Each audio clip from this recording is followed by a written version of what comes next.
something in my teeth. I'm not a fan of it. I am going to be drinking tonight because I feel like it.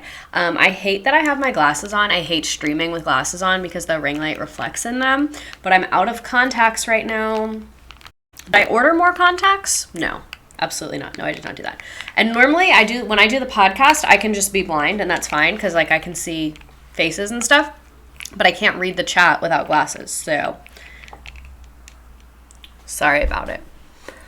Hello. Oh my God. Oat milk on tap. First live stream. Welcome. Okay, I'm drinking tonight. This is what we're drinking. This is a Mike's Hard Black Cherry Lemonade. I'm going to be honest with you. I might have talked about this on here. It might have been the podcast. I can't remember. I have a podcast if you don't listen to that. It'd be cool if you did, but it's about teaching, so if you're not into that, don't. Megan LaFlame resubscribed. Oh my God. Quarter Life Crisis has been subscribed for 11 months. That's like longer than most relationships with men I've ever been in. Try buying your contacts online. Yes, I buy my glasses online, and normally my insurance covers my contacts at the doctor, but I think it would be cheaper still to get them online. Welcome. So glad everyone is here. First live. So many people's first live.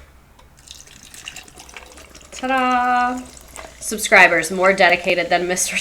Texas. That's the fucking truth. Have COVID and there's nowhere I'd rather ride out my last days than a Walmart parking lot. Oh my God, this is not your last days. Don't say that. Don't like accidentally speak that into existence. Please don't do that to us right now. If she's drinking, I'm drinking. Work was a lot. Was anyone else's week? Like, if everyone could just calm down for a couple seconds, that would be really phenomenal. Bumblebee Babe, thanks for subscribing. Had a 10-minute convo with my therapist about you today. Oh my God. Really? You're paying your therapist to talk about me? That's like so flattering. Thank you. That's the nicest thing anyone's ever said about me. Sick here too, but I'm here to learn. Something's going around. So many people at my work have been sick. I'm like, everyone needs to get the fuck away from me. Y'all cannot be just being here being sick. Grocery Store Pete, thank you for resubscribing. You've been subscribed for 5 months. Incredible. Wait, are we drinking? I'm drinking. Mike's Hard Black Cherry Lemonade. Can you guys hear me okay? Got you linked up to my TV? Hell fucking yeah. I love being on TV. I think you can put me on TV with Roku. 4th grade teacher here. These kids be acting crazy. Yes. I think something's in the water. Something is in the water these days. Yesterday was so awful at work. The kid I nanny refuses to sleep. Audio is good tonight? Yes. Okay, so everyone at work this week, it's just been like everything is happening so much and everyone's like, I want it done now. I want it done yesterday. And I'm like, can we just all take a fucking deep breath, please? Let us all take a deep breath. I am so ready for everybody to take a deep breath and just relax. We need to close on this week. Do we? What'll happen if we don't? Are we going to die? Probably not. I got you on Fire Stick and Fire Sticks. Ooh, nice. Okay, so today's topic is actually very trippy. It was really freaking me out, kind of a little bit a lot. I watched a documentary about it last night that like extra freaked me out. So I am going to say, because I watched that documentary, I redid a lot of the slides today. And so if they're like in an awkward order, I'm sorry, but it's really going to be crazy. Spoilers in a box. Thank you for gifting some subs. You have gifted 2 subs. Thank you. You've gifted 4 on here. Okay. So this is what gets me. Like, that's the nicest thing you could do. Like, when I look at people gifting subscribers and then I think about how there's billionaires, I'm like, it's not adding up because that's so fucking kind that you're like, you're going to get nothing out of that. Like, you're going to get straight up nothing from that. Like, you just did that to be nice and give people a positive experience. I thought the foil hat was a Hershey kiss. I was going to wear a full foil hat, but then that just didn't really pan out. The chat is such a kind place. I love it here. Me too. Like, this is my comfort community, for sure. People gifting subs is the kindest feature on any social platform. It really is. So kind. We love this. Okay, let's go ahead and get started. This topic was trippy as fuck.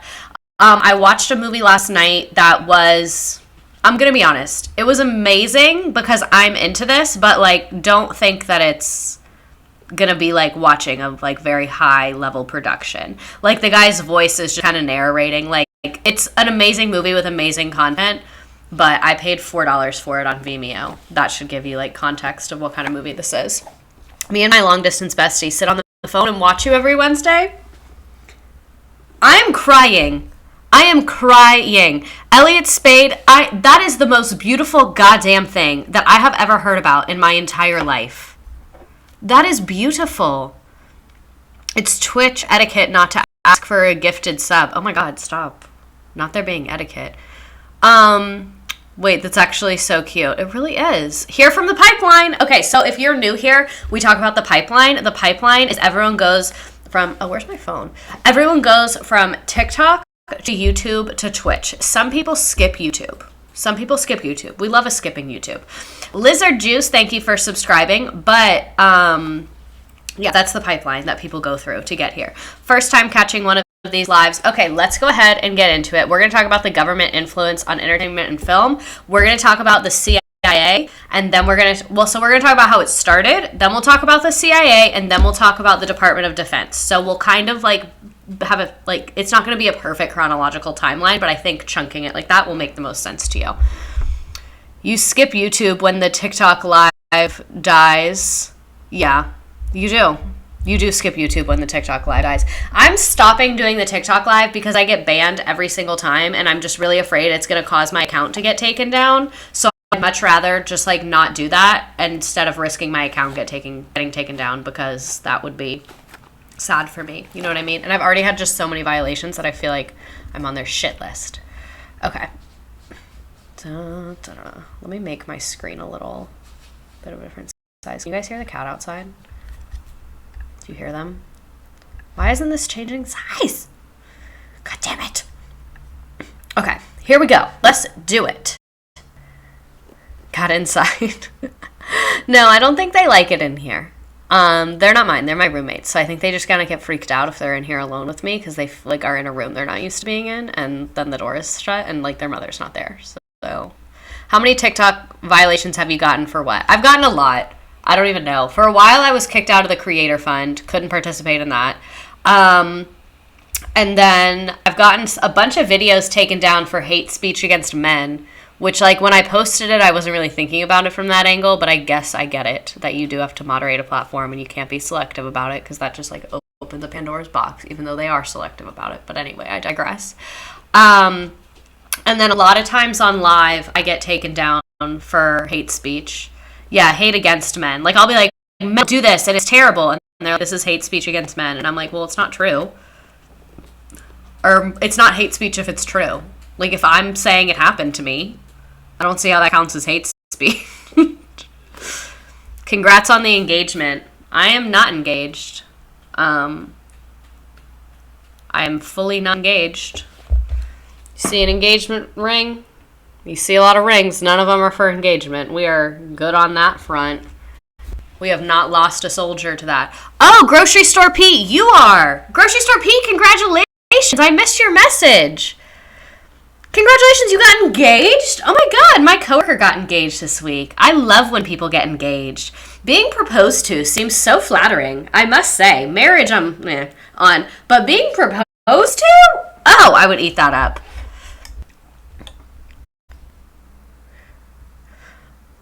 Our first class wedding coming soon.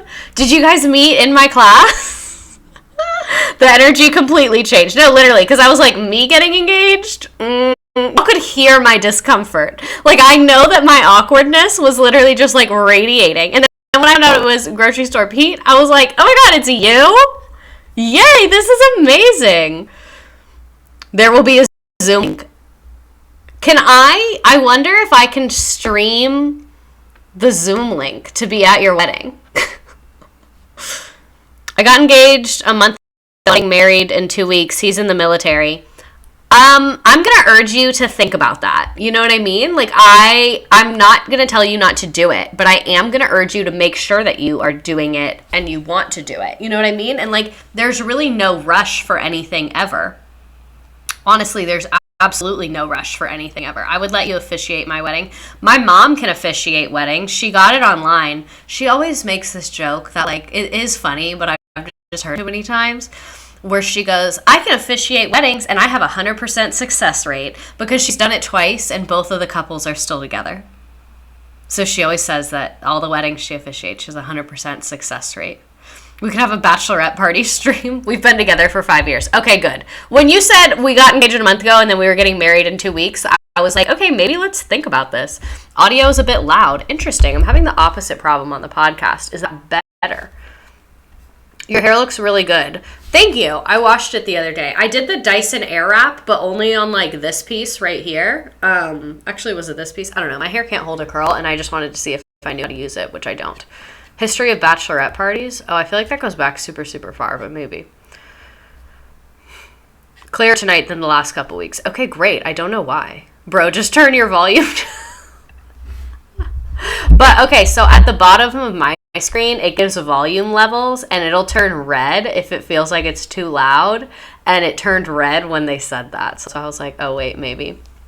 Sorry I'm late. It's okay. Okay, we've been here for 11 minutes and literally haven't done anything, so you're literally fine. Okay, so what the fuck are we talking about today? Let me just give you a summary. The Pentagon. The Pentagon is like where daddy government lives, like mainly the military. The Pentagon had an entertainment liaison office since 1948. A lot of people don't know about that shit. It is not a secret. Like, there's many public records about it, but it's not something they really bring up or like to talk about.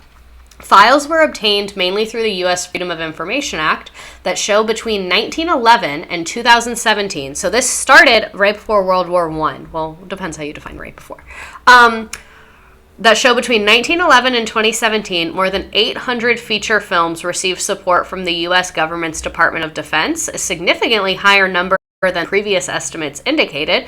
Include blockbuster franchises such as Transformers, Iron Man, and The Terminator. On television, we found over 1,100 titles received Pentagon backing, 900 of them since 2005, from Flight 93 to Ice Road Truckers to Army Wives. For its part, the CIA has assisted in 60 film and television shows since its formation in 1947. This is a much lower figure than the DoD's role, but it has nonetheless been significant. So we're going to talk about the CIA first, and then we're going to talk about the DoD.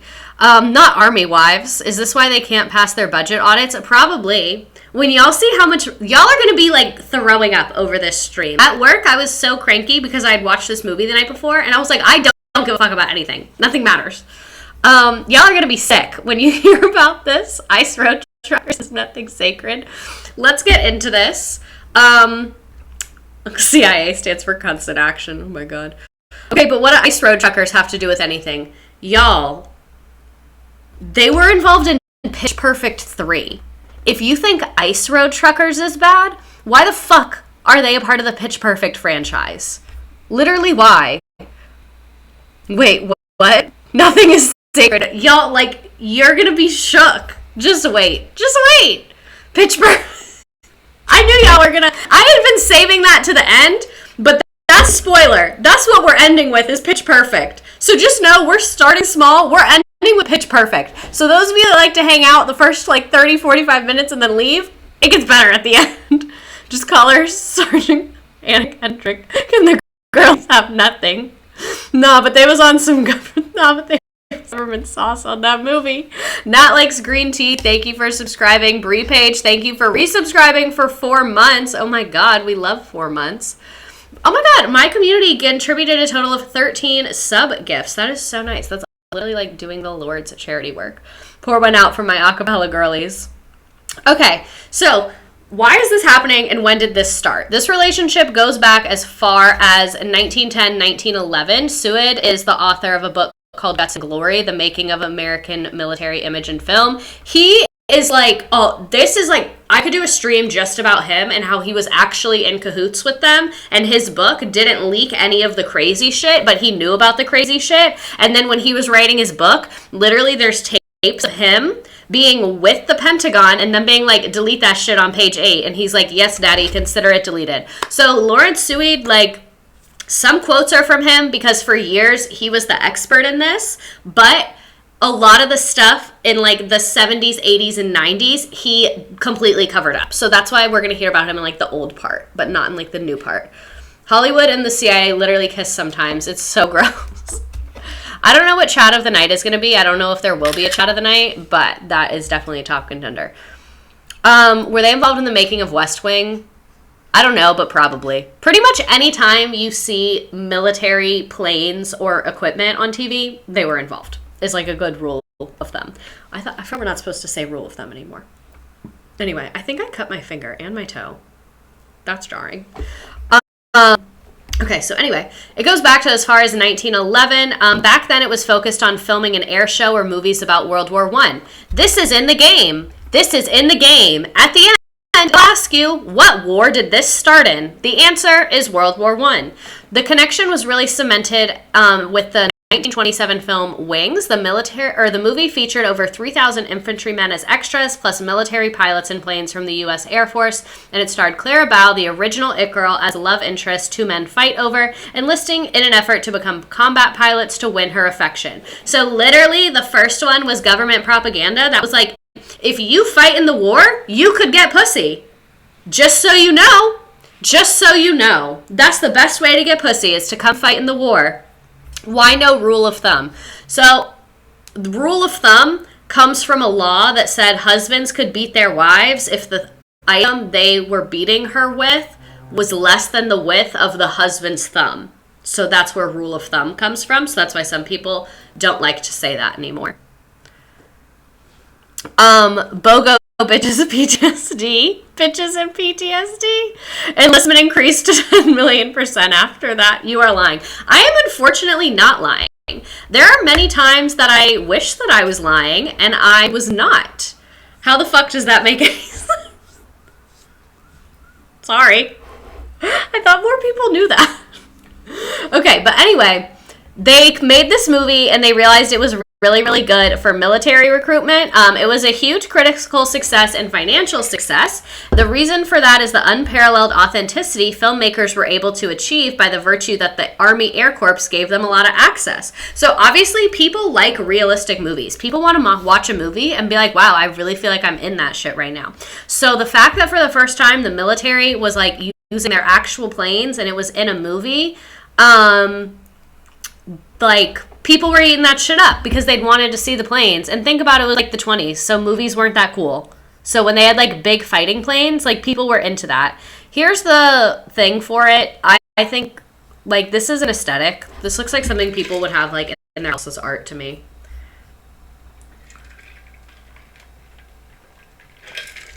The government looking at the military. You're gonna be a star, baby. I should have made a meme. What's that movie? What's that movie with Bradley Cooper and Lady Gaga? A Star is Born. I should have done a Star is Born meme with, like, the military and then, like, Hollywood. I don't know. Someone, you have that idea. That's your idea. If you make something with that, it's yours. Free, from me to you. Does this mean Cadet Kelly? Stop! Don't say that. Oh, no! No! Wait, is the government in cahoots with Twilight? Okay, I really want to know the answers to these, but I do just need to let y'all know that at the beginning, it did say 800 films and over 1,000 TV productions, so I don't have that list memorized as of right now. I am working on that. National Treasure, yes. I'm sorry. It's yes. But yeah. Hillary Duff would never allow that. Not Cadet Kelly. Oh my god. Okay. Let's focus. Hollywood and the U.S. military realizing they can up their numbers if they collab. Because obviously, I have Razorburn. The U.S. military was like, oh, cool. People are joining the military. That's what we wanted this whole time. And then the Hollywood people were like, oh, cool. People are buying tickets here. They really like when we have these planes and shit in the movies. This is very, very interesting for us, and we could make a lot of money off of this. So then, in World War II, they went off a little harder. Between 1942 and 45, the Bureau reviewed 1,600 scripts, revising or discarding anything that portrayed the U.S. unfavorably, including any material that made Americans seem oblivious to the war or anti-war. What I'm wondering is, what does oblivious to the war mean? This kind of reminds me of, like, you know how in coronavirus, shows keep trying to make it about COVID, and, like, that's not why we're watching TV. If you're a sitcom, you don't need to have a COVID episode. Don't do that. I don't care. I don't want to know what these people think about COVID. This is a sitcom. I feel like they didn't let people make movies that were just movies, and they're like, no, it has to be pro-war. Top Gun and Miles Teller's abs are propaganda. Miles Teller's... you know? Okay, so they couldn't be oblivious to the war, anti-war. The head of the Office of War Information was Elmer Davis, who said the easiest way to inject a propaganda idea into most people's minds is to let them go through a medium of entertainment picture when they don't realize they're being propagandized. In the 1940s, something like 90 million Americans were the movies every week. Also, keep in mind, there's like not that much to do during the 40s. Hollywood had received its marching orders from the military, and during the war, he says, people who had been trained to sell soap, cereal, and home appliances were now being enlisted to sell the war to the American public. So, it's really, yes, Grey's Anatomy? America being like, am I the drama? Oh my god, the chat is popping off right now. I love this for us. But this really started in World War II when they start being like, yeah, this movie is a fully just propaganda. So American soldiers from the 2nd Infantry Division stand behind a poster advertising the film My Reputation. The film, made in 1944, was shown to U.S. troops before its release. So frontline special, world premiere. So Grey's did a COVID season. Oh, they did! I have seen old episodes of Grey's Anatomy, but none of the new ones. That is so annoying. Oh God. You're a TV show. That's not what we're here for. Okay, so moving on from World War II, also found some casual Nazi shit. This is a little bit of a tangent, but I couldn't not acknowledge it because I really didn't believe it. Actually, I did believe it. I just was disappointed. So after World War II, actually, let me pause. So, if you're an OG, if you're like a hard OG, one of my first streams was about Operation Paperclip. It's on my YouTube if you want to watch it. It is not nearly as good as I am now. I've come a long way in a year, I will say that. But anyway, Operation Paperclip is basically after World War II, our government was like, hey, we know the Nazis were kind of bad, but they're kind of like bad at doing science, and we think it would be dope if we had them come do science for us so that we can win the Cold War. So our government, oh my god, I forgot about that emote of the person running away from the American flag, but it just kind of looks like they're running. I need to change that. I remember that stream. Good lover. Oh my god, and Lemur Banana. I'm new to Twitch, just completed the TikTok to YouTube to Twitch pipeline. Welcome. But anyway, Operation Paperclip, they recruited a bunch of Nazi scientists to the U.S. That's a thing that happened. So, after World War II, the collaborations of movie continue. The Pentagon specifically requested Hollywood to make a film about Werner von Braun, a Nazi rocket engineer who helped develop Nazi Germany's rocket program. He was later arrested by the Gestapo and eventually surrendered to Americans and was brought to the U.S. where he worked on our military programs. At one point, the Army asked the film industry to make a movie about him, showing him as an American hero. The film was called I Aim for the Stars. Like, what the fuck are you talking about? What is going on? I don't know that much about this man, but I just felt like this was weird as hell. Miss Andristi gifted a sub. Thank you. Sydney Moorjohn has been subscribed for 8 months. That plot is so confusing. I know, right? It's like, okay, you're a Nazi, but then you're getting arrested by the Nazis, and now you're American, and now you're a scientist, and now we're making a movie about you that shows you as an American hero. I just have a lot of questions. Von Braun is the reason we got to the moon, but he did defect to the U.S. It's just weird to me. It's very weird. Very weird. Here he is, the man who made our dreams come true and get us to the moon in the space age. Sounds like they threw dart at plot options. The U.S. government going from fighting Nazis to recruiting them and retaining them in government positions, and then creating movies to celebrate their work. Like, that's just a lot to me. I know he got us to the moon and all, but, like, he was a Nazi. You know what I mean? We didn't land on the moon. We're not getting into that. I'm not going there. I'm not wearing that much of a tinfoil hat. I cannot get into the fake moon landing stuff. I'm gonna have to say, I can sacrifice going to the moon if it meant the Jews lived. Exactly. That's what I'm saying. Your computer needs a breather. She's doing her best impression of me running. She can deal with it, okay? She can try a little harder. Wait, the U.S. government's goal after World War II was to promote Nazism and white supremacy through media? Always has been. Okay, so because we're talking about the CIA and the CIA recruiting Nazis, I wanted to tell you that I am coming out with merch soon. I don't know next week's topics yet. That's really anyone's game at this point. Jewish people are more important than the moon. I agree. Why? We have no business being the moon. So I am of the belief that humans should not go anywhere that we cannot survive without machine intervention. We have no business being in submarines at the bottom of the ocean, and we have no business being in space. If we cannot breathe there, we do not need to be there.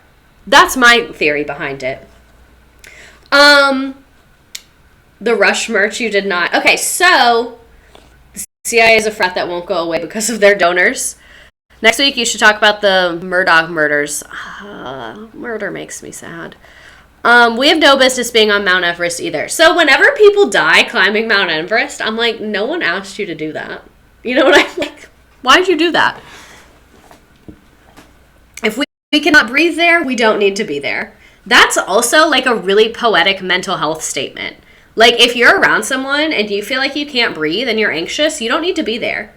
You do not need to be there. So anyway, yeah, I'm going to come out with merch soon. So far, this is the only thing that's done that I am happy with. It's kind of like baby. It's hard for you to see. But it says the CIA is just a frat that took things too far. And then it's a beer can that says MK Ultra. And then the back says, I am rushing CIA this fall. And then it has my Twitch and my TikTok handles like in smaller font at the bottom.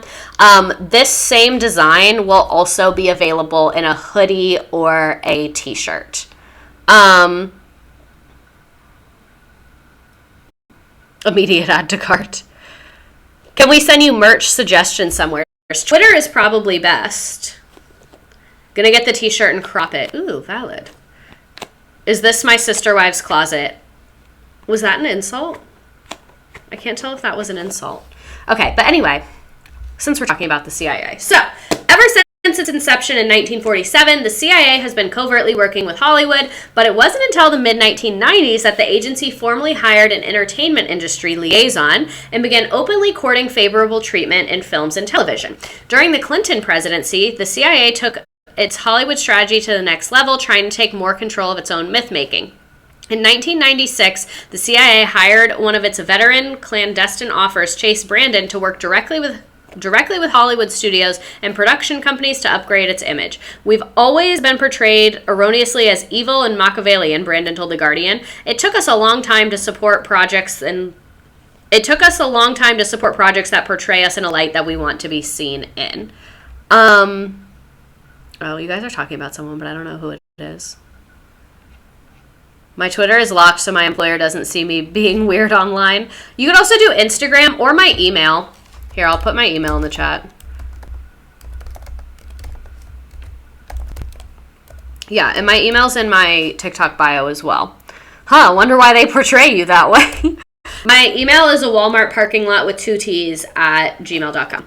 Not Hollywood and the government courting, Duggar-style courting. Hollywood and the military and government are Duggar-style courting. So, America's message-controlling tentacles reached outside of the U.S. as well. The 1954 Doolittle Report, commissioned by Dwight Eisenhower, urged that no one should stand in the way of developing an aggressive, covert, psychological paramilitary organization. Its missions ranged in efforts from toppling elected governments in Iran and Guatemala to swaying minds of cinemas around the world. George Orwell's Animal Farm is one example. Made in Britain, the hit feature-length animated film based on the novel was eventually shown in classrooms around the globe. It wasn't until 4 decades later... Oh, the fidget toys from Frass. It wasn't until 4 decades later, when Cold War historian Tony Shaw was going through the archives about the classic novel, that it came to light that the CIA secretly purchased the film rights and subsequently turned the story into a propaganda project, entirely reversing the ending. So pigs who represent communist masters are overthrown by other animals on the farm. The re-scripting was intended by the CIA to act as some sort of symbol or inspiration for revolution amongst people living in Eastern Bloc countries against their communist leaders, but it was equally designed for the soft left in Western Europe. While the novel Animal Farm was exceptionally popular among literary critics, most ordinary people who saw the film wouldn't have read the book. The filmmakers, husband and wife team John Hallis and Joy Batchelor, knew that there was American investment in the film, but didn't know that they were essentially working for the CIA. We were both regarded as social democratic left-wing characters and would not have been happy to be seen as the dupes of the American government. This is wild as fuck. I know. So apparently, in the original ending, if anyone here has read it, feel free to do this more justice because I haven't read it. Apparently, the pigs become like so unrecognizable that they just like blend in with everybody else and everyone's like equal and it's normal. Is like what actually happens, apparently. I don't really know. I haven't read it, but apparently they don't die. Like they just become equal and normal. I never knew they turned Animal Farm into propaganda. If I can make sense why we had to watch it so often.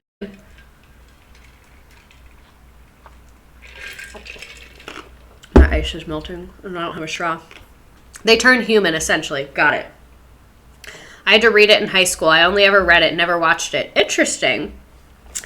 Me seeing that the CIA has another project where the actual creators didn't know the CIA, that they were CIA funded. Peep the MK Ultra stream.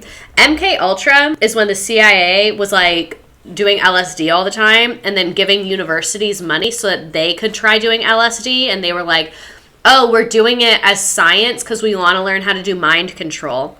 And they gave a bunch of patients LSD without their consent or anything.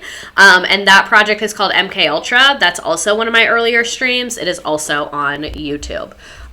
There were so many times in here. This is not even like the first one. There's so many moments in this stream that I was like, I did a stream about that. And it really made me be like, wow, this is like a thing that I do. Like, this isn't a temporary thing. Like, I really have been doing this for a year, and I've taught like hours and hours and hours and hours and hours of content. That's like pretty fucking fire, actually. It should be illegal for the government to fund things without people's knowledge. My teacher specifically didn't want us to be at H because of it. It issued the entire point. I don't know. Misredacted FBI agent. Stop. I love your username. Drugs are okay if the government does it. That's pretty much their entire stance. Historically, they've been like, it's okay when we do drugs. When you guys do it for fun, it's not that cool. But when we do it to you, it's good. So the CIA then officially established an entertainment liaison office in 1996. They made up for lost time, most empathetically on the Al Pacino film The Recruit and the Osama bin Laden assassination movie Zero Dark 30, leaked private memos published by Trisha Jenkins in 2016 and other memos published in 2013 indicate that these productions were heavily influenced by government officials, both heightened or inflated real-world threats and dampening down of government malfeasance. So they were like, don't talk shit about us. One of the most surprising alterations, though, is the one that we found in the comedy Meet the Parents. You know Meet the Parents? Y'all have seen that movie? In that movie, the CIA asked that Robert De Niro's character not possess an intimidating array of agency torture manuals. So it's this scene where... Who is it in that movie? What's that white man's name? He's like looking around the dad's office. And then the dad has like all these pictures of him with like important people, like government leaders from Ben Stiller. Ben Stiller's looking around and it's pictures of Robert De Niro with all these government leaders, like the president and like leaders in other countries and people like royalty in the Middle East, like all these pictures. The original plot line is that he was supposed to have books open that were CIA torture manuals. That was like the original plot line, and then the CIA was like, don't do that. Do something else. What's that white man's name? Y'all knew who I was talking about too. The CIA reviewing films that have nothing to do with the government or military. They're like, I think you should delete that part. I know that this movie isn't about us. They literally torture people. There was another one where like the CIA was working on a movie. I had never heard of the movie, but basically they were talking about how like there was a plot scene, whatever, in the movie where the CIA was using torture dogs, and they were like, hey, cut that part out. But the CIA was using torture dogs. But in their memo, they were like, cut that part out. It just seems really intense and people couldn't handle it. And like, but you did it.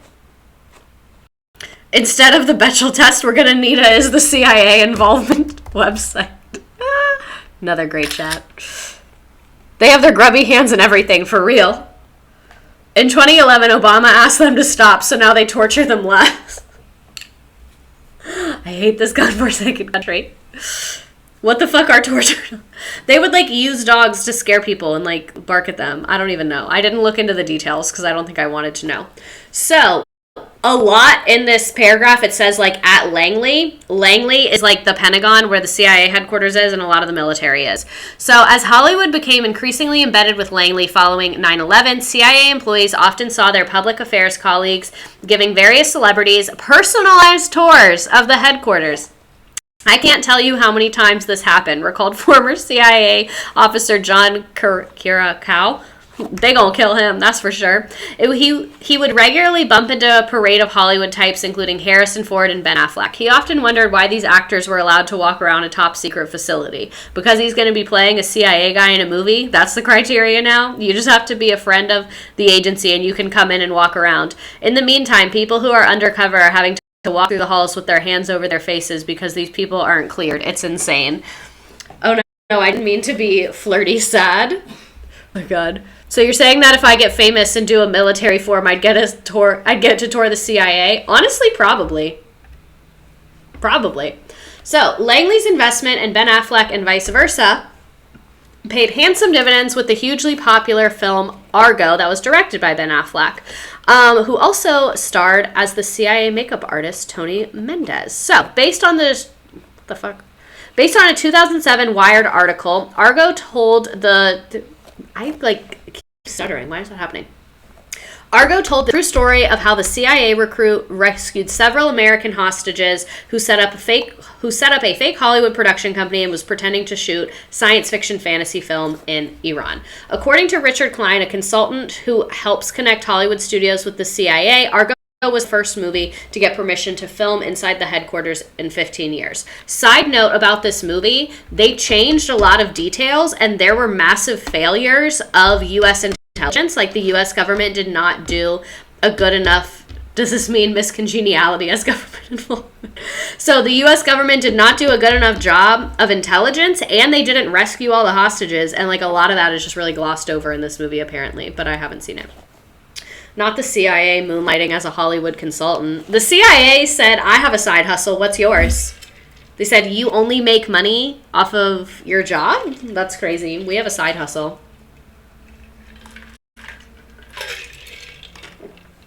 Side hustle culture. They also whitewash the characters. That too.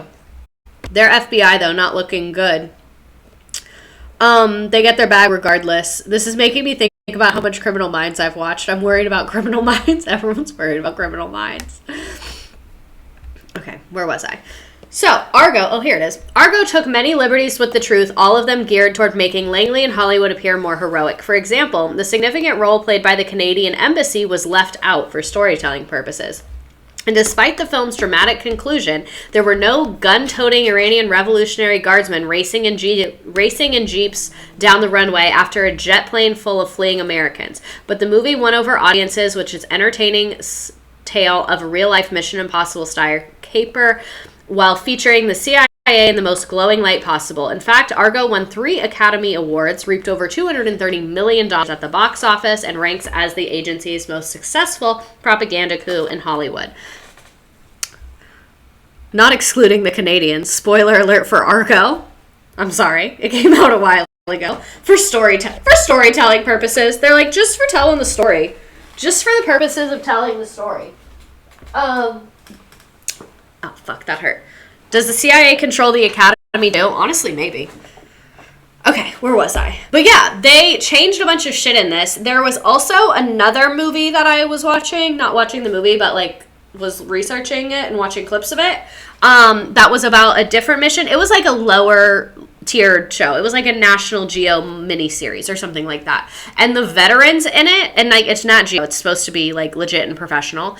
And they have the military come consult. And then the veterans who experienced it, watched it, and were like, that's not what fucking happened. They were like, that's fully wrong. Like so many things were wrong. American Sniper is one as well. Why does the CIA feel like an LLM? Hey, filmmaker girlies, want to join my downline? Okay, so the CIA agents using clout to hang out with their favorite movie stars. They're like, I'm literally hanging out with Ben Affleck. It was all worth it. It was all worth it. No, I want more light, not less. They're like, it was worth it. Hashtag no regrets. There we go. That's better, I think. such a good show. Live on the big screen now. Look at us. Am I the only one that takes military based on a true story movies with a grain of salt? You should. We should all be taking it with a grain of salt. I hate how you can see my armpit when I change the light, but I don't really have another choice. Moving on. Okay, this is going to be a video, just so you know. This is a perfect example of how Hollywood and the CIA are absolutely best friends. I'm probably going to get demonetized for this, but whatever. I'm Jennifer Garner. I play a CIA officer on the ABC TV series Alias. In the real world, the CIA serves as our country's first line of defense in the ongoing war against international terrorism. CIA's mission is clear and direct: safeguard America and its people. And it takes smart people with wide-ranging talents and diverse backgrounds to carry out this mission. People with integrity, common sense, patriotism, and courage. She said the I'll kind do of people anything who have for a always check. worked for the agency.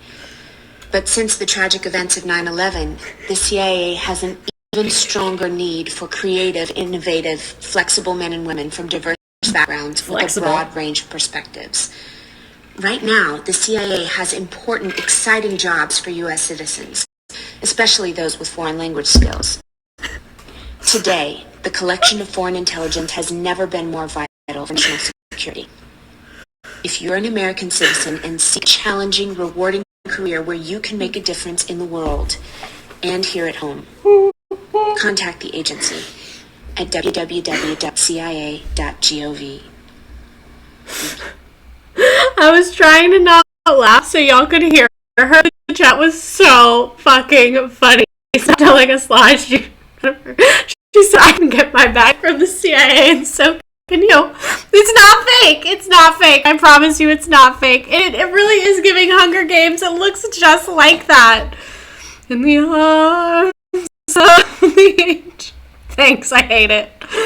Someone was holding her up while she did this. This country is so fucking weird. I think I downloaded the wrong movie. Seems like a bad SNL skit. Oh my god, it's like the phone screen from Victoria's. Oh shit, is that Jennifer Gardner from my favorite TV show, Alias? What do they have on you, Jennifer? Okay, so... No, I want to play it. I don't want the kids to play it. So this is like a really awkward 30-second clip from like a long YouTube video, but I just felt like it was relevant and explained it well. And even the biggest studios. Oh, wait.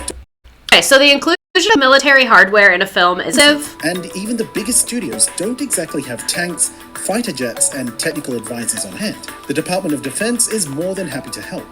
Here's Phil Strong, former director of entertainment media at the DoD, talking about how projects are selected. Our criteria is this production something that could increase the public's awareness or knowledge of the military and or help military recruiting and retention programs as well. It's deliberately broad. I mean, you can drive a train through. So you're saying you can drive a train through a criteria like that. So you might be asking, Mr. Redacted, wait, I thought we were talking about the CIA. Is it the CIA or is it the Department of Defense? It is both. So we just talked about the CIA. They're not nearly as popping off as the DoD. So in Hollywood, many movie and television programs are in choice and contractually supervised by the Department of Defense's Entertainment Media Unit within the Office of the Secretary of Defense at the Pentagon and by the Public Affairs Office of Military Services maintained solely for the entertainment industry in Los Angeles. The CIA also has that Public Affairs Office, which includes the Entertainment Industry Liaison. So it is both the CIA and the Department of Defense. So that Gardio or whatever her name is, that was her being in a CIA recruitment video. And this is the guy from the Department of Defense talking about the Department of Defense. So now let's move in to the differences. So the DoD is much bigger because they handle anything related to military equipment. So if I love how the DoD is involved in entertainment, but oh no, if anybody takes a picture of the Pentagon, yeah. So the DoD handles anything in relation to military equipment. So if I want to make a movie and I want to have big airplanes in it and I want to have a scene where the president steps off of Air Force One, I need to get the Department of Defense involved in my movie. I don't really have much of a choice around that. The CIA handles movies that allude to the CIA or like spy behavior in any kind of way, or anything that the CIA feels like they need to get involved in. So because the CIA is a little more niche, I guess, they're have not been involved in as much. Another difference, the DoD, it is much easier for us to find a paper trail. So it could be that the CIA has just done a much better job of covering their tracks than the Department of Defense, which I think makes a lot of sense. The DoD, it's much easier to find a paper trail because they are heavily involved from day one all the way to the end, with production, with script revisions, with editing, with supplying all the military stuff, all of that. So there are a lot of emails and papers and the documents of how many planes are going where. There's a lot of paper trail that goes into the Department of Defense working on a movie with a production company. The CIA handles things more in like the theme of the movie and in pre-production. So those conversations usually happen behind closed doors or via phone. So it's harder to have details and documents and things like that, just because these two different offices kind of operate differently with these types of productions. This is insane. I know, right? I told y'all were going to be like very much shook over this. So many Disney movies. Oh, I'm sure that that's true. The DoD funded Cory in the House. The CIA funded KC Undercover. My Date with the President's Daughter. Harriet the Spy. I don't know about those ones. Disney get permission? Wow, this is really random, but I had prom on a military base because my public school had relations with them and they gave us good deals to rent out the space. I need Shrek to be safe. No, stop. Okay, so the way this works is, let's say I'm a producer. Now, I want to make a war movie. I want to make a movie about a war, or a movie that has some military equipment in it. What I do is I need to approach an entertainment liaison office. So each part of the military has one. The Department of Air Force Entertainment Liaison Office, the U.S. Army Entertainment Liaison Office, the Marine one. There's one for pretty much everything. And like we said, they're literally in Los Angeles in big, nice buildings.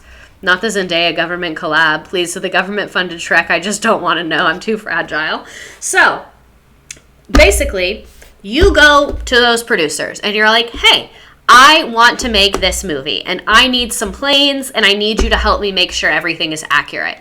The Department of Defense has certain rules that they say, okay, we have rules about who we're going to work with and who we're not going to work with, just so that like we have some kind of measure of that, I guess. So from 1949 to 1988, authenticity, this was their rules. Authenticity of portrayal of military operations or historical incidents, persons, or places depicting a true interpretation of military life, compliance with the accepted standards of dignity and propriety in the industry.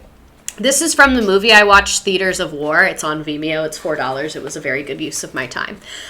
So it used to be very focused on authenticity. So originally, like the ones in World War I, they were like, oh, people really like this because the planes are cool. So we want to make sure that we're using planes that are like correct, I guess. Do you like have to? What if you make a war movie and don't consult them? So we'll talk about that. You don't have to, but most production companies won't work with you if the DoD is not on your side, because it's almost impossible to get the supplies and equipment to film. Like, you can't just get a military plane. It's very, very expensive and very, very, very difficult. So you kind of don't have a choice. And we're going to talk about a bunch of movies that were rejected from them and which ones got made and which ones didn't. So that was the rule from 1949 to 88. They have to be legit. This is the new version that guy, Phil something, was referring to from post-1988. So, the production of informational value and, what does that say? Considered to be of the best interest of public understanding of the armed forces and Department of Defense. The production may provide services to the general public, such as giving to or enhancing the U.S. Armed Forces in recruiting and retention. And then also, the production should not appear to condone or endorse activities by private citizens or organizations when activities are contrary to government policy. So it changed from being like, hey, you guys, we want to make sure that you're being historically accurate.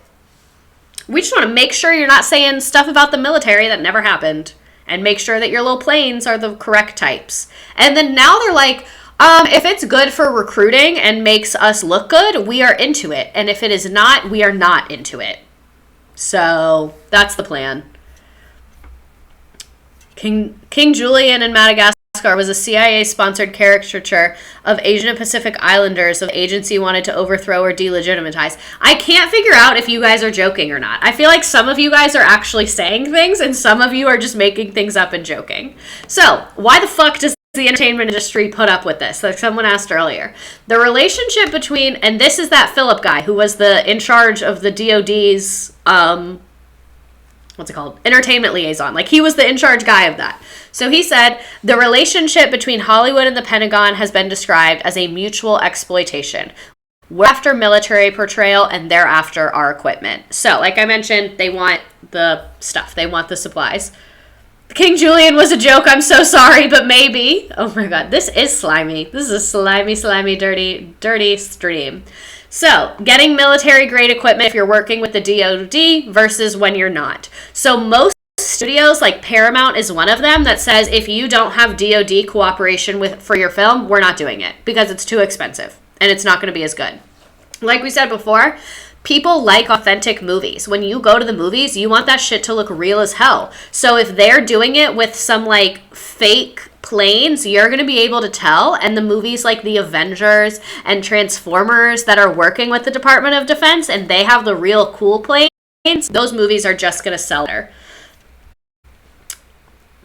I cannot wait for us to talk about military propaganda in the Marvel Universe. That could honestly be a whole stream.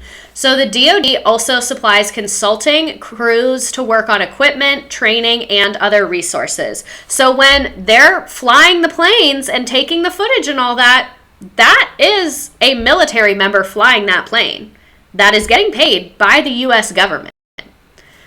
I found the list and Shrek is safe. Oh, thank God. Thank God. I'm glad Shrek is safe. I was worried about that one. I was very worried about that one. So the DoD is providing a lot of very valuable information and supplies and all of those things. DoD be like, back secured, period. They hate and they mad, period. So, why is the government doing all of this for free? What is the point of that? Here is an excerpt from a document that is about the movie Lone Survivor. They kind of just describe what the script is, what they're supplying, all of that. So, it says, neither can support... Okay, where it is, assessment.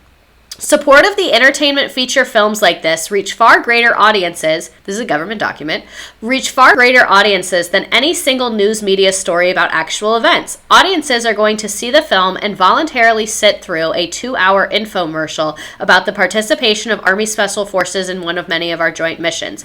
It will also show the professionalism and dedication of our soldiers. If you can get something for free, you're the product. But we're paying for it. We're paying to go to the movies and watch this. I don't know, but this propaganda might be working on me. This is the Department of Defense. I also agree we should abolish the CIA, but now we are in the Department of Defense's clutches right now.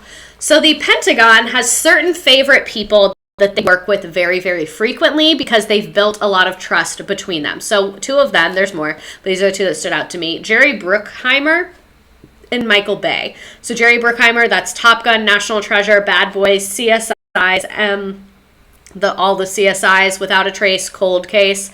Michael Bay, who made Transformers, Armageddon, Pearl Harbor, things like that.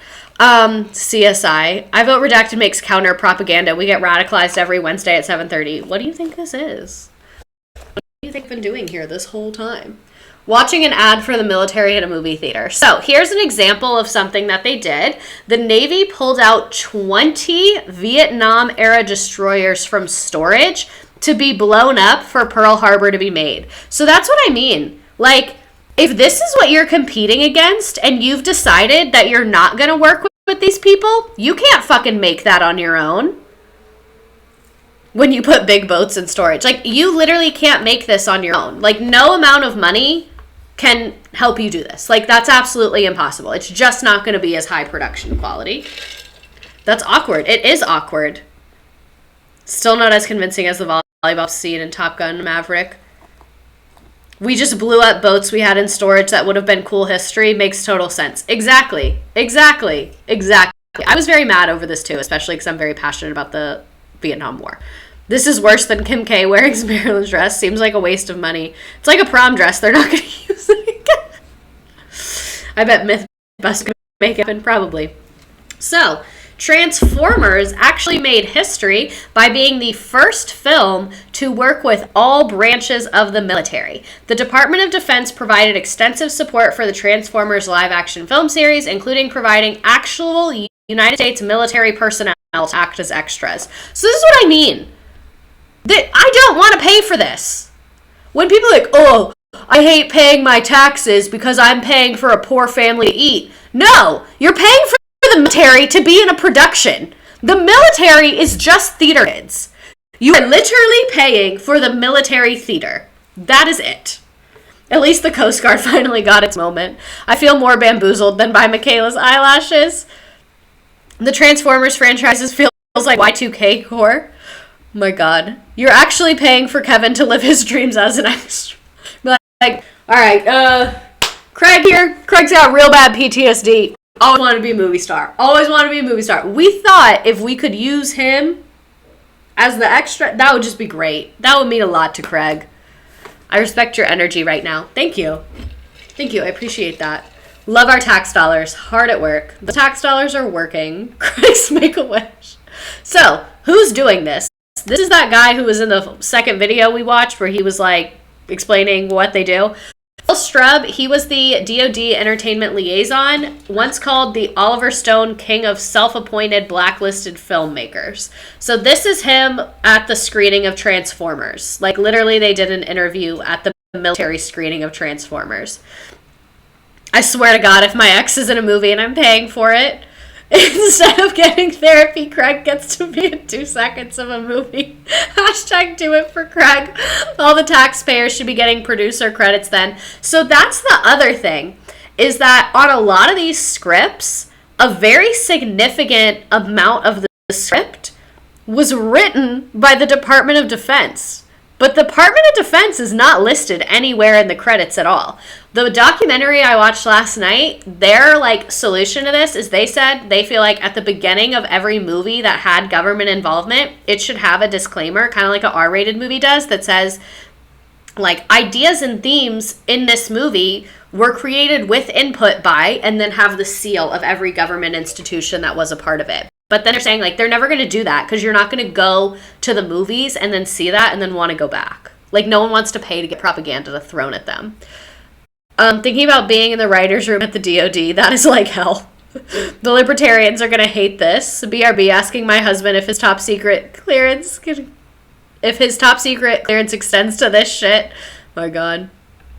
Daddy government. You want healthcare? No. We already gave you Transformers, you ungrateful wench. Weird, because Marvel movies most definitely has DoD listed in the credits. You're right, I misspoke. It's not required. Some of them do it, but it's not required, and they're almost never listed as a script writer. They're often listed as consultants, technical advisors, but not producer, script writer. Not the big ones.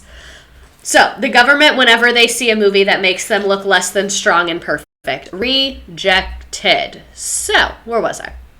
Film writers specifically started writing their scripts to assure that they will get DoD approval, because it is going to cost you time, money, and energy to have to rewrite your script a couple times and incorporate all these edits. So that's why they like to work with people that they've worked with before, because those people know the rules, they know the standards, and they're going to write scripts that they know are going to get accepted. So not only are they really rejecting films, we're also contributing to the ideas of what you can produce and really throttling a lot of creativity, because people know, well, I can't make a Vietnam War movie that talks shit about the US because I know film place is going to do it because the DoD is going to reject it. So there's no point in me even writing the script, is the chain that can kind of happen.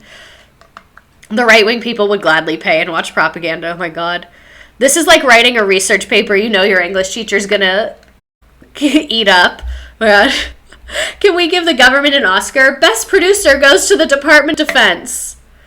My God. Does the DoD write the plot of Top Gun? I'm not 100% sure. They didn't disclose who the actual enemy is, but it looks like Russia. Gotta love freedom of expression. Loving our freedom of expression.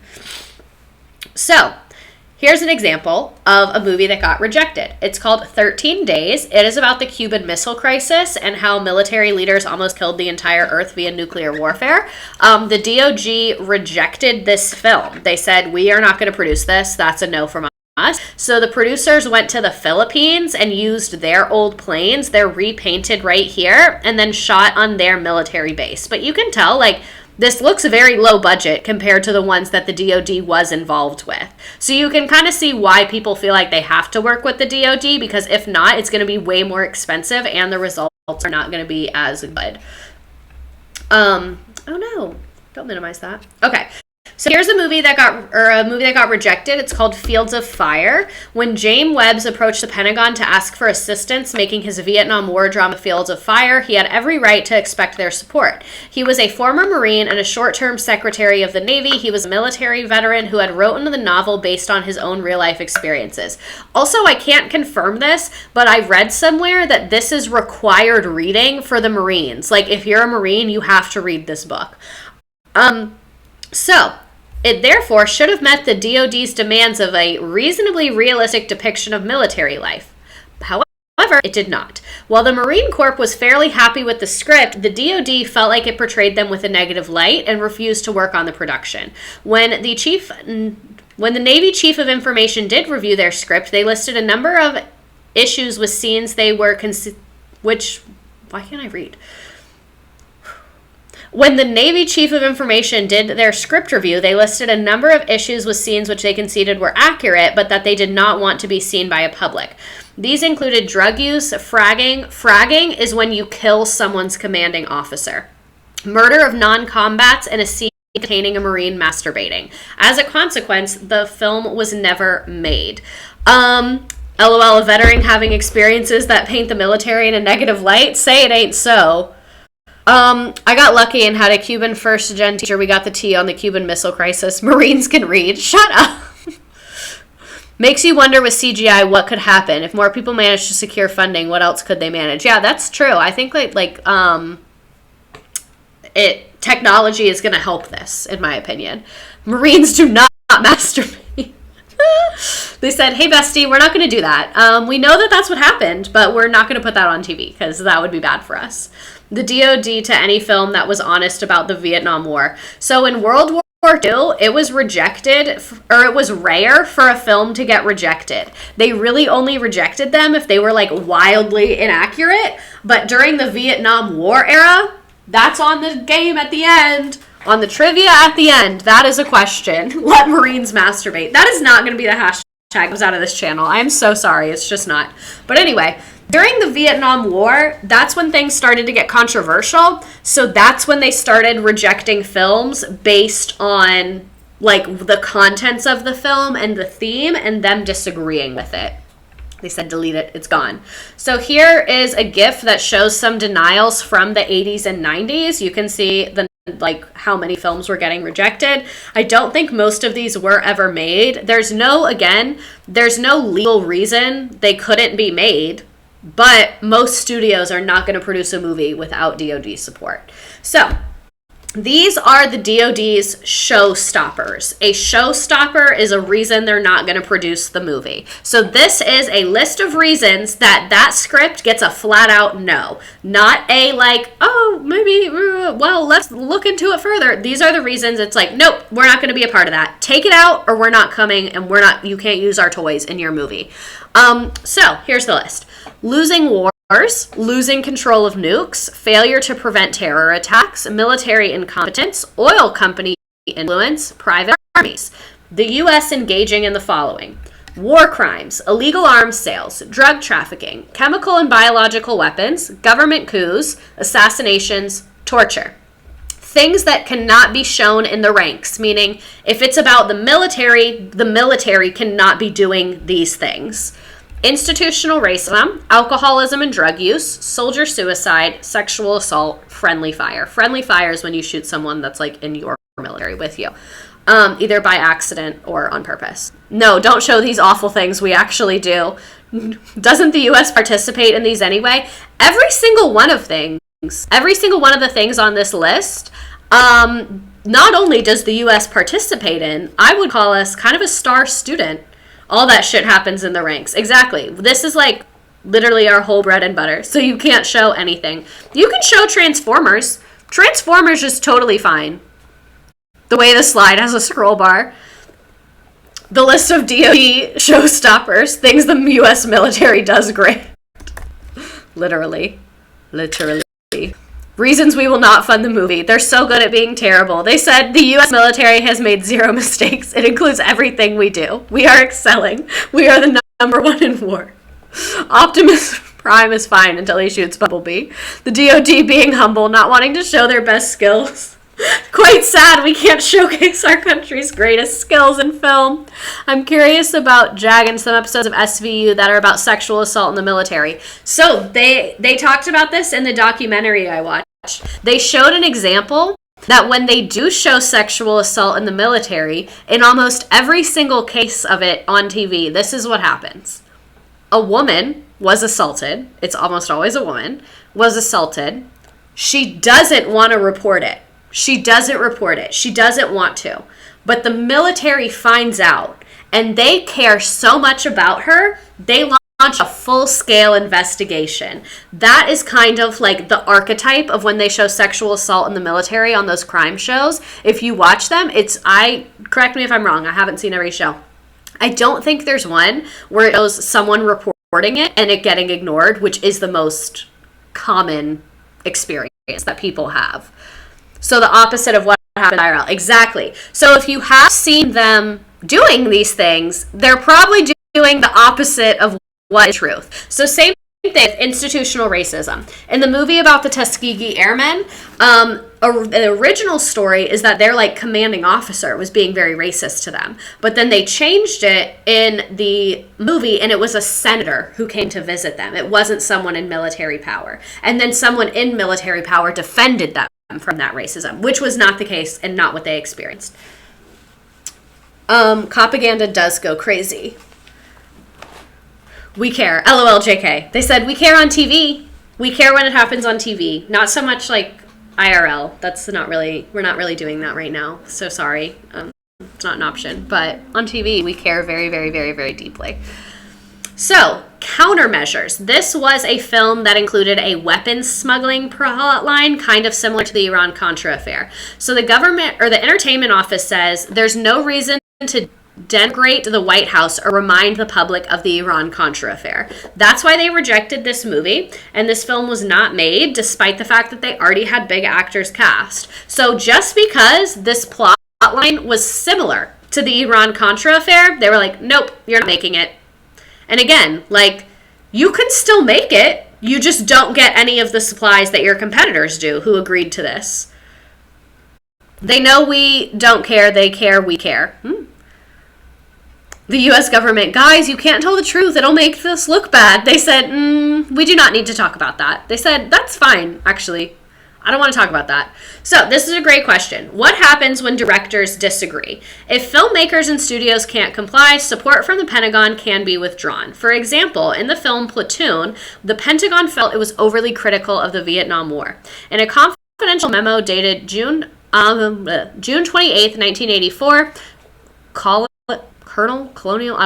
John E. Taylor of the Army's Public Affairs wrote, "We have reviewed the script Platoon and have found the Army cannot support it as written. In its present form, the script presents an unfair and inaccurate view of the Army. There are numerous problem areas of the script. They include the murder and rape of innocent Vietnamese villagers by U.S. soldiers."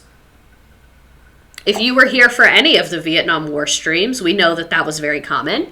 The cold-blooded murder of one U.S. soldier by another, also very common. Rampant drug use, also very common. Oh, they mean the things that actually happened? Yeah.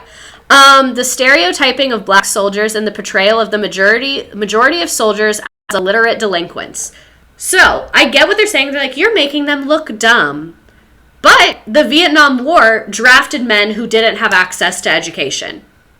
So that's probably why a lot of them are illiterate. So it's not like we're trying to make you look bad. You had a lot of illiterate soldiers because you decided that they got to die because they didn't have access to education. That was your whole plan. So now you're upset that the movie about you is showing that these people did not have access to education. Soldiers will admit that soldiers aren't the smartest fellas. Sorry, military, I can't dress up your ugly pig and make it pretty. So movies about My Lai are a no. Yeah, they said no My Lai massacre movies. Absolutely not. The government, when a film makes them look bad, my solution is airstrike. Bomb them. Keep bombing. They're like toddlers complaining to parents, being like, she's lying, we didn't do that. If they can't read, that we control the media, they won't know. They really won't know. I wish I could laugh, react to chats, right? Mr. Doctor, can we talk about Avatar? Is it technically a military movie? The first one, at least. The U.S. military are the bad guys in that. I don't know. But what I did find out is that they have also, the Department of Defense has also been involved in a lot of movies about alien invasion because they have like military parts in them. And on multiple occasions, they have made movies change the script because they felt like the military was defeated too quickly. So when the plot is about these aliens that have all this superior technology, they're like, no, they couldn't have decimated us that fast. We need to like still be fighting them. Like, they won't let us, like, someone had a plot where it was, like, the alien technology just took out the military like that. And they were like, no, we need to fight. Like, we need to fight back and we need to try. We can lose and you can still have your alien movie, but we need to, like, look better than that. Please decimate us. They could decimate us immediately. They were like, maybe don't make us be that weak. We're kind of cool still. No, literally, they were like, but don't make us look like stupid. It's kind of like when you and like two guys are like, we'll get in a fight to impress this girl. I'll beat you and then she'll want to fuck me. The other guy's like, okay, but you have to, like, you can't just beat me right at the start. Like, it has to be a little bit of a fight. That's like literally what happened. The military, Mom, the aliens can't win. We're supposed to believe that the space creatures didn't just look at the guns and laugh? Okay. Me Googling to see if Star Wars is a part of this. It's giving mermaids that can't handle having the worst power. Playing mermaids. Okay, so this is a letter about the movie Platoon being rejected. Here's the actual letter. We just read the quote from it, but you can see in the movie that I watched, Theaters of War, they frame this and give it to the guy who originally wrote Platoon, and he was like, oh my god, thank you so much. I had never seen this. The government gets involved in alien movies because they don't want us to truly know what's inside of Area 51. I do not know if that's true. I'm not going to say that. Okay, so hot girls who are truthful about the Vietnam War always win. So the low-budget film, Platoon, was a blockbuster, won 4 Oscars, including Best Picture and Best Director. Its success was a tribute to Oliver Stone's dogged loyalty to a script he wrote in 1975 based on his own combat experience in Vietnam, a script that rejected by all the major studios. So, like I said, they can still produce the movie. It's just a lot harder to do it. But a lot of the ones that do are super fucking successful because then veterans see it. Veterans are a big group of people and they're like, wow, that really resonates with me and my experience. Karma is real. Karma is absolutely real. So, some other fun examples of the government making changes to films. In Jurassic Park 3, the military rescue scene at the end was an addition. They originally did not have that in the script, and then the Department of Defense was like, maybe put that in there, because that would make us look really cool. And then in 2014, in Godzilla, they changed a character from an unsympathetic military archetype to an all-American father. I haven't seen Godzilla, so I really can't speak for that. Pentagon film liaison units can demand scripts be watered down or changed, including characters or plot, and they have a demanding final say on the finished cut of the film. So that film does not go to air unless the DoD approves that film, if they've decided to work together. If the producer is like, I don't want to work with y'all because I don't want to change it, they don't have to work with them. But if they are going to work together, DoD does get final say. Alrighty. So, on Hulk, the Department of Defense requested pretty radical script alterations, including script notes that were obtained through Freedom of Information. These included disassociating the military from gruesome laboratories that created a monster and changing the code name of the operation to capture the Hulk from Ranch Hand to Angry Man. Ranch Hand was a code name that had been used as the name of the real chemical warfare program during the Vietnam War. So they said, we can't fucking have a bunch of people looking up shit about Ranch Hand, change that shit to Angry Man. In making the Alien movie Contact, the Pentagon negotiated civilization of almost all military parts, according to the database we acquired. It removed a scene in the original script where the military worries that an alien invasion will destroy Earth with a doomsday machine, and a view dismissed by Jodie Foster's character as paranoia right out of the Cold War. So they have many, many times changed pretty core elements of scripts, including characters, including plot, all of that stuff. So, this movie called The Day After, this is from 1983. It is about nuclear war. It was supposed to be about like the day after the nuclear war happens. It was extremely successful. It was actually, Ronald Reagan literally said, like, this led to disarmament. Like, this movie got people to look at things differently, and it led to disarmament, which, like, we hate him, but a broken clock is right twice a day. It was a made-for-TV movie. It was one of the highest rated of all time. But the Pentagon actually denied working with them.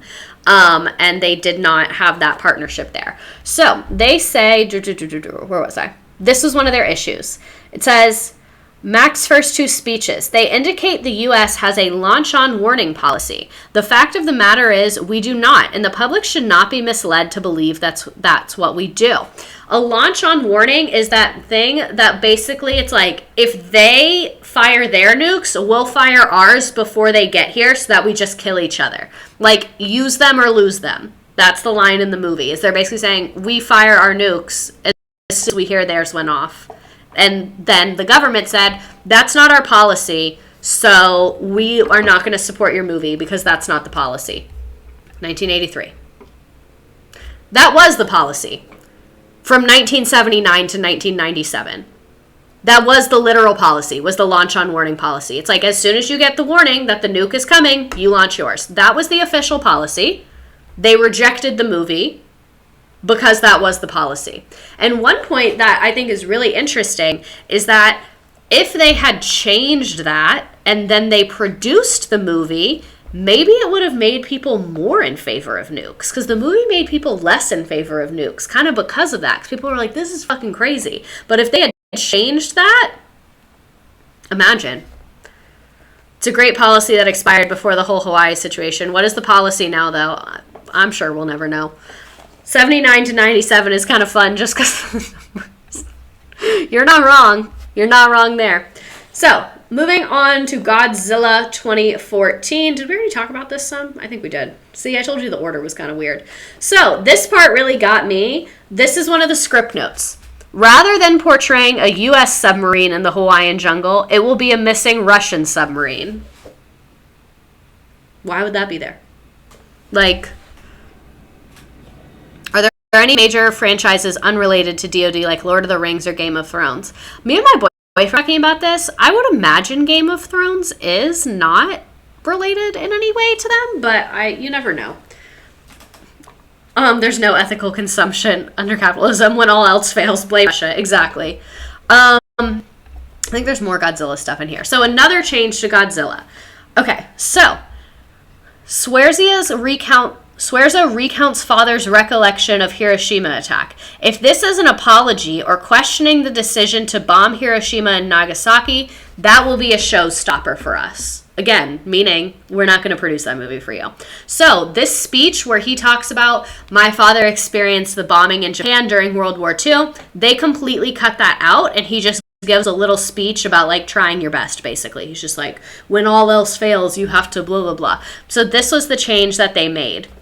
And then you can see like the other parts of their notes up here are very like, it's the planes. It's like Muto 1 flies in, F-15s break out, like it goes page by page here. I wonder if normal writers and DoD writers have beef. Oh, that's a good question. If they're at the bar on the weekend and they're like, thanks for fucking my plot, That was awesome. Been working on that for 10 years. Super dope of you to delete it. And then, I told you, Pitch Perfect. Pitch Perfect 3. Pitch Perfect 3 appears on the surface to be a family-friendly piece of lighthearted and unforgettable entertainment, but beneath the surface lies a carefully crafted piece of military PR aimed at recruiting people to the DoD. Recruiting people to the DoD usually finds hard to attract. Documents released recently by the U.S. Air Force and the Pentagon detail exactly what military provided support in the film and what changes were made to the film by DoD. Sure enough, retired Army Lieutenant Colonel Thomas Lewinsky, who was involved in the production, says, in order to make sure the military is portrayed right, changes were made to the script after the film enlisted DoD support. Gotta get the musical girlies. Oh, right, that little military tour thing. Exactly. So that part became part of it, and then all, like, the facilities with that. Yeah, so they did change the Pitch Perfect script to make the military look more like bestie vibes only. They said Pitch Perfect 3 is for the girlies and the military babes only. If we're talking about Pitch Perfect, then that means that the stream ends soon. We still have the game and some other stuff. Don't worry. We're not done yet. It's been an hour and 20 minutes, though. Time really does fly when you're having fun. It feels like we've been here for 5 minutes. My boyfriend is always like, how are you eating dinner so late? Like, how are you on there that long and you don't get, like, distracted or hungry or anything like that? And I'm like, because it's the only thing that matters. Is like, why would I care about anything else? It goes by so fast. I don't need food. I just need to talk shit about the military. So, this is the other part that's a little funny to me. The military and the CIA claim that they do not pitch ideas to studios. They say, they come to us, we help them out, we're not writers, we don't give them ideas. But this was on their website. It literally, on the Entertainment Industry Liaison, it used to have, doesn't have anymore, where it says, now playing, inspiration for future storylines, and then would have a list of ideas, and then producers would go read the list, write a script, and then pitch it.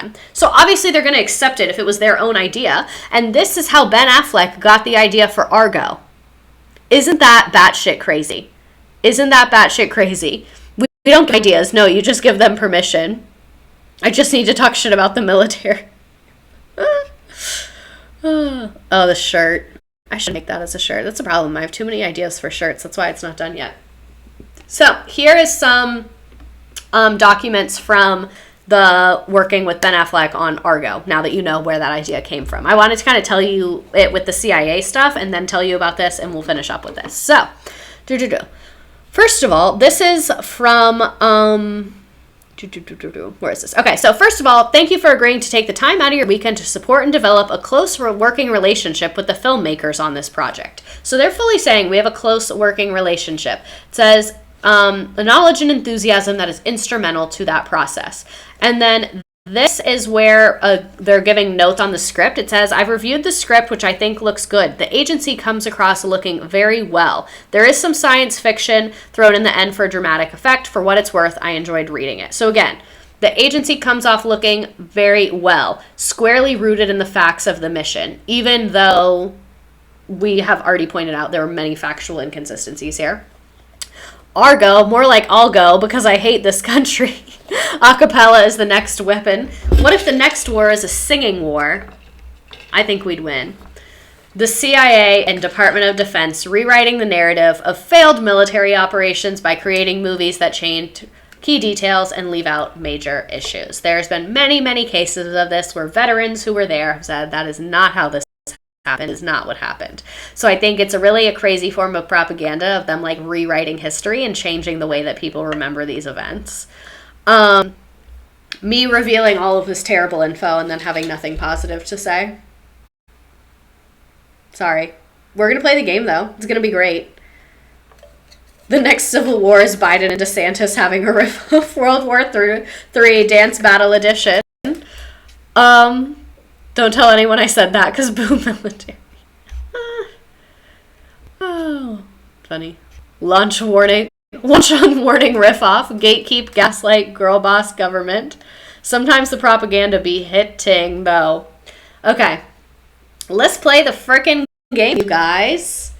I know we goof around in here, but I've really learned so much from you. That's honestly the goals and the vibes, is for you to learn so much from me. I'm going to go ahead and give you the link and the code If you would like to play this game, just open this in a new tab or a new window. If you have me on your TV, you can do this on your phone.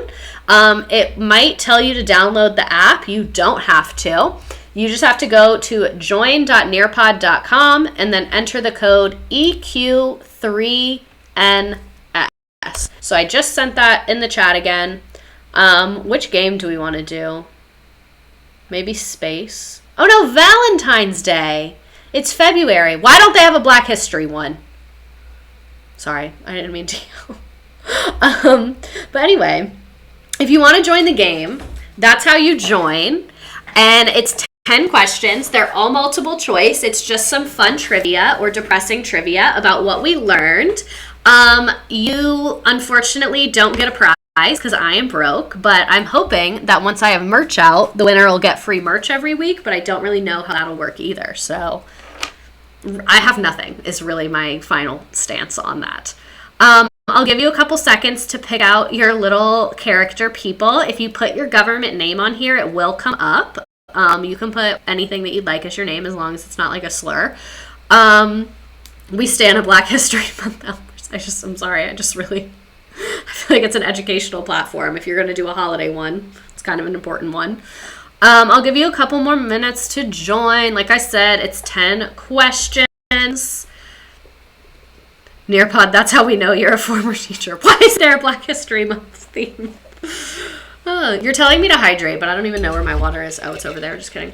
I'm going to drink my drink. I always say I'm going to be drinking on here, and then I'm talking, so I can't actually drink. I need like another mechanism for that.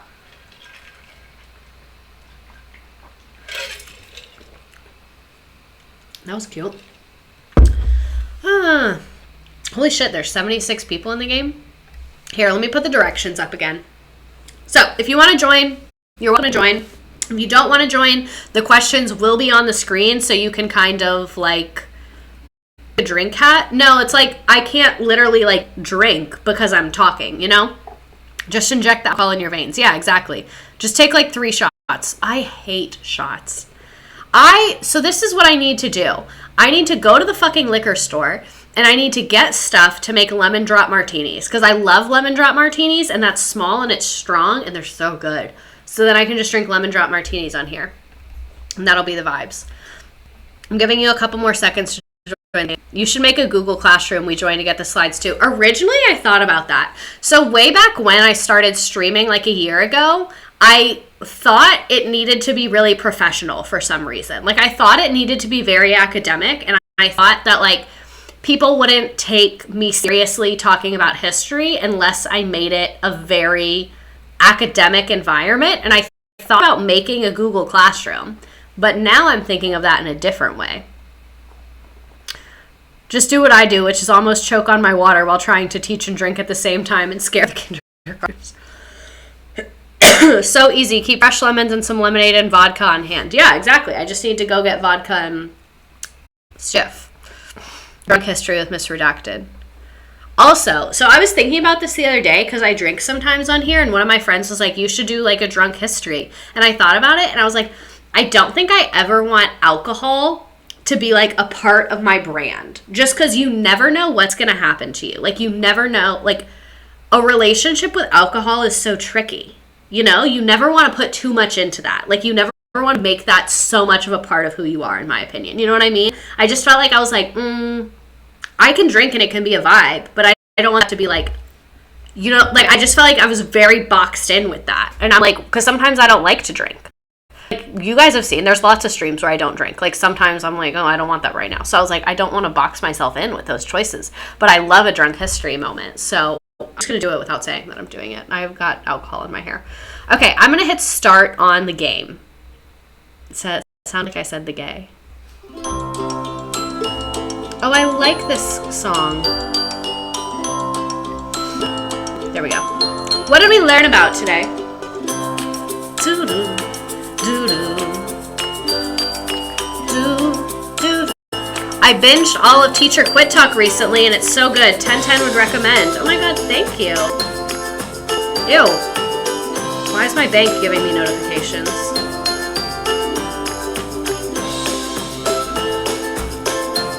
The only drink you should actually into is Dr. Pepper. Yeah, exactly.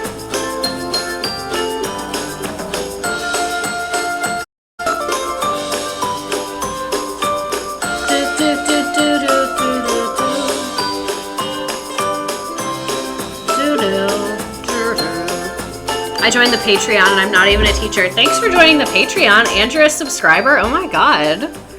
That's so nice of you.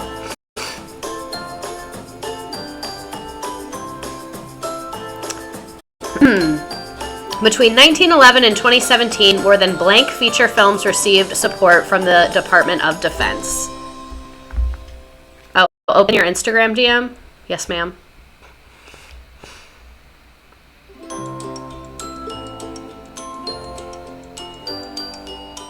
Okay, I can't find it. What's your name on Instagram if you want to tell me, or you don't have to tell me.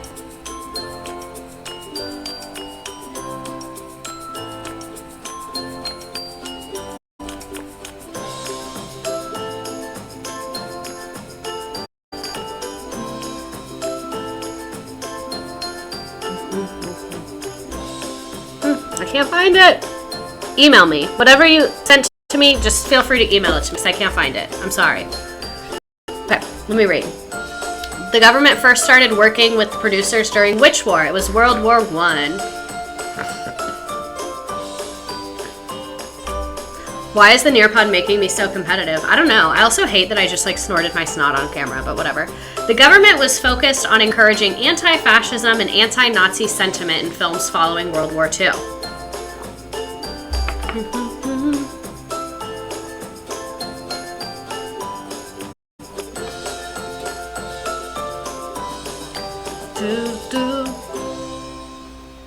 Come on, guys. Was Jersey Shore a military recruitment TV series?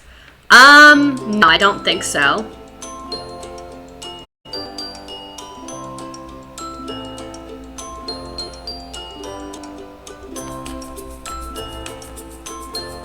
Do do do do do do do do do do do do.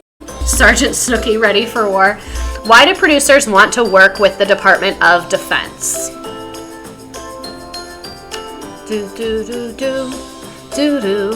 Why do I panic and forget how to read because of the timer? That's right there.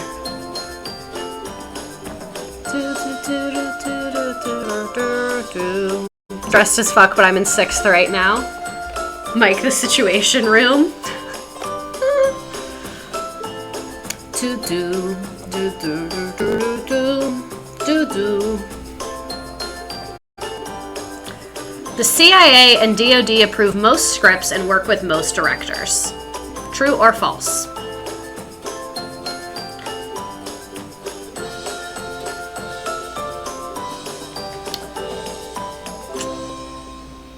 Y'all were answering that fast. DoD sponsored. That's hilarious. I quit because I can't read right now. Mood.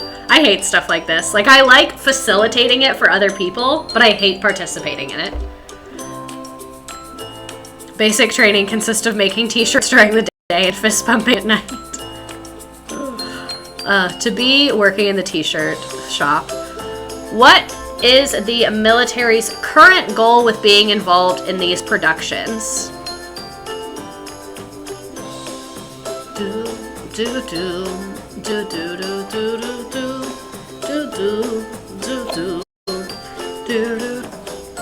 I wish I worked at the church shop. Exactly.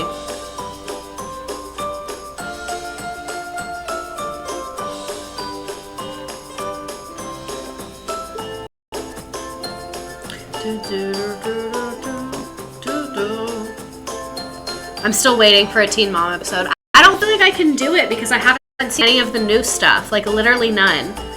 Which is not a showstopper for the DoD.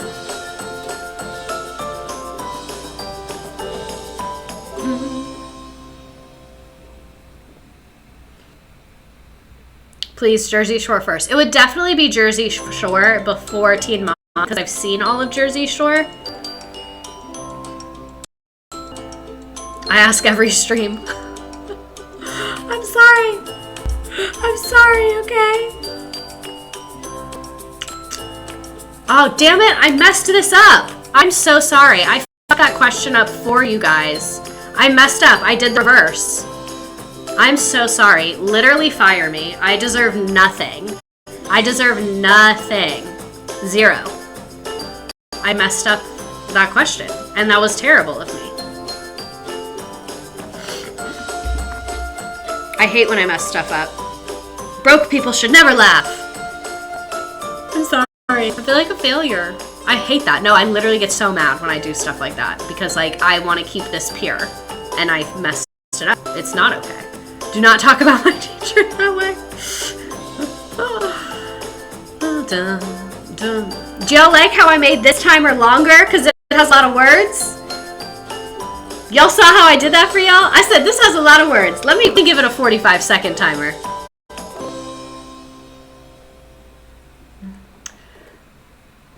Last question.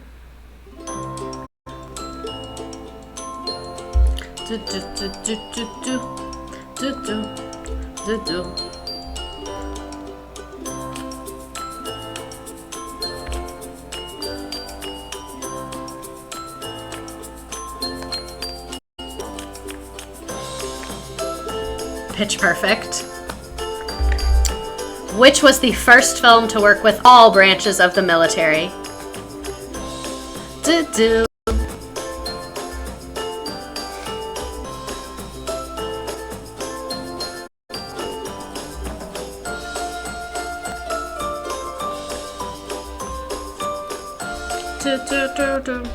Alrighty, nice job in first place, not DOD sponsored. Then we have KC, Tyler C, Raspberry Rosette, Ellie, Ant, Lee, CH, Michi, Ellie, Emo Cowgirl, Allie, Garner CIA collab, Zuza Shova, and DOA. And then I will scroll through the rest. Oh, I see gas station roller,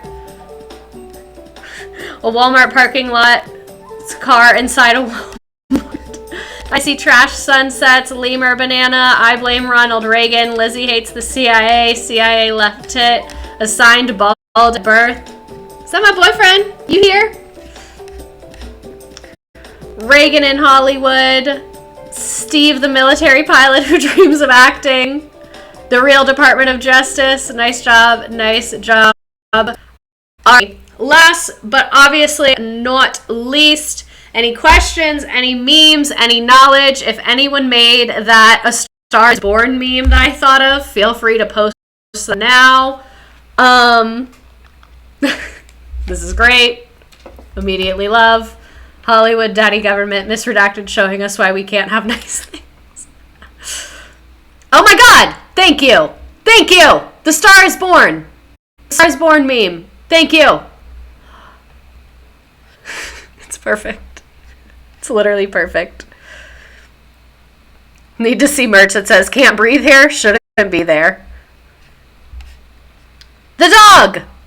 Not DOD sponsored. Oh my god, the little Christmas lights. Trying to do work but fucking up. Valid. So valid. Please, I'm a star. Y'all are funny. Y'all are some funny motherfuckers. I'll give you that.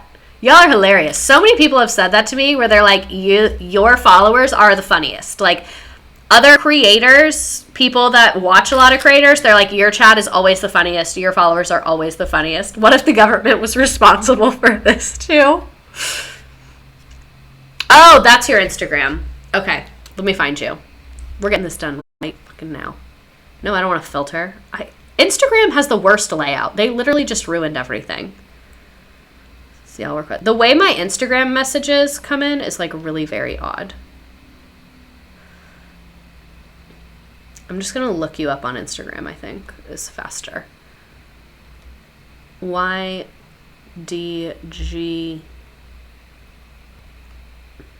Oh, your name is Kyra. That's fun. Why can't it doesn't let me see my message thread with you? I literally hate this godforsaken app so much. Like, you see me trying to find this message.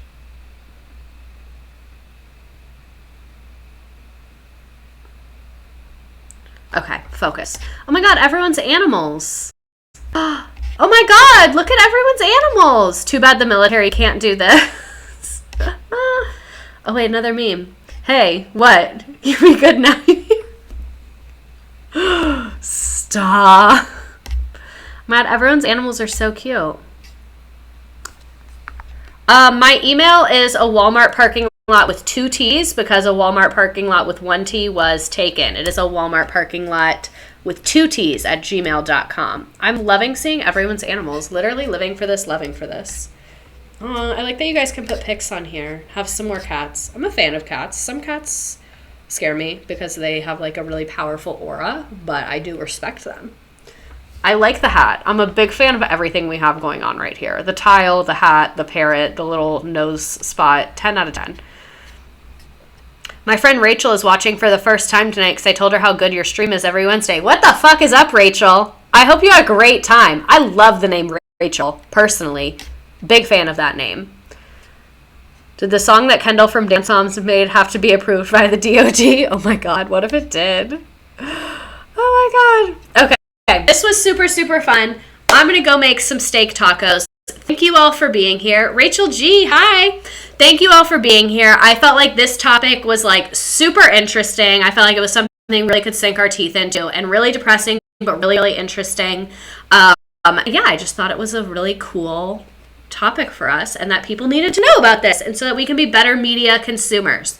So I hope you have a great night. I hope your dinner is good. I hope you sleep good. I hope you're hanging out with people that are nice to you, or you're hanging out with yourself and being nice to yourself. That's always an option. Peace, love, and blessings. Have a great night. Thank you so much for being here. I have no idea what we're doing next week, but I will see you there.